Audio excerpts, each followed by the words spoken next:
Bonjour, bienvenue dans la capsule numéro 1 du chapitre 6, lentilles et modèles de l'œil. Vous retrouverez cette partie dans votre livre, page 286. Alors, il existe différents types de lentilles, des lentilles convergentes, vous l'avez vu en TP, et des lentilles qui sont divergentes. Alors, les lentilles minces convergentes sont les seules lentilles au programme cette année. Alors, une lentille, c'est quoi? C'est un milieu transparent délimité par deux surfaces dont l'une au moins n'est pas plane. Par exemple, ici, on voit qu'on a une surface plane et ici, une surface bombée. Ça, c'est une lentille. Cette lentille-là est convergente car les bords sont plus fins que le centre. Les lentilles convergentes vont être symbolisées par une double flèche comme ça. Le centre de la lentille va être appelé le centre optique. Donc le centre de la lentille ici sera appelé le centre optique. L'axe de symétrie qui passe par le centre optique va être appelé axe optique. Donc l'axe ici qui passe par le centre optique va être appelé axe optique. Il sera noté delta.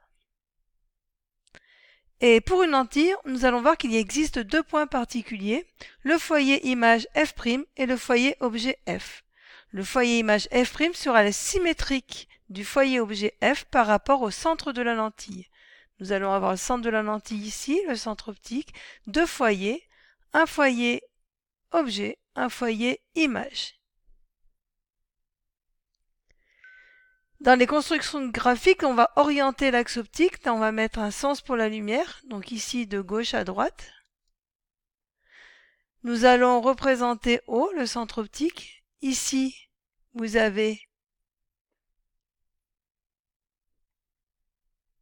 l'axe optique.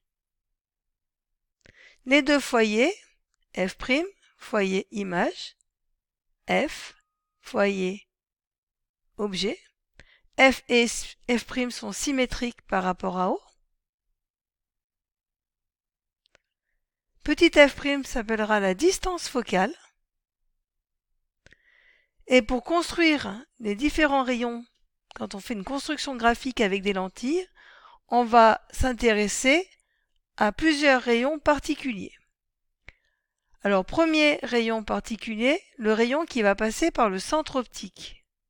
On observe que celui-ci n'est pas dévié. Deuxième rayon particulier, un rayon incident qui arrive parallèlement à l'axe optique. On observe qu'il passe par le foyer image F'. Conclusion, le rayon incident arrivant parallèlement à l'axe optique émerge en passant par le foyer image F'. Troisième rayon particulier, le rayon qui passe par le foyer objet F. On observe qu'il ressort parallèlement à l'axe optique. Conclusion, le rayon lumineux incident passant par le foyer objet F émerge parallèlement à l'axe optique. Ces trois rayons particuliers sont très importants dans vos constructions. Comment construire l'image d'un objet AB? Alors, si on a un objet AB ici qui est perpendiculaire à l'axe optique, son image sera elle aussi perpendiculaire à l'axe optique. Et pour construire A'B', on va construire l'image du point B. Donc B est là. Nous allons construire l'image du point B, donc le point B', en s'intéressant à nos trois rayons particuliers.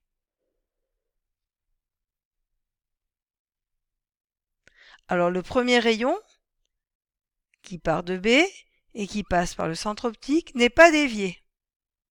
Donc ici, nous avons ce premier rayon.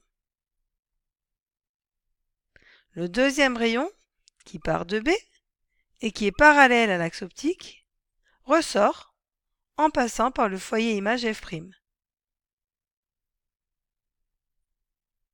Le troisième rayon, qui part de B, qui passe par le foyer objet, ressort parallèle à l'axe optique. Nous remarquons que nos trois rayons particuliers se coupent en un seul point, c'est le point B', image du point B. Donc A est ici, B est ici. Quand on a trouvé B', on est capable de tracer A', parce qu'on a vu que A'B' était perpendiculaire à l'axe optique. Et donc nous voyons que l'image A'B', on peut la représenter par une flèche, et cette flèche, elle est vers le bas. Donc l'image A'B' est dans le sens contraire à l'objet AB.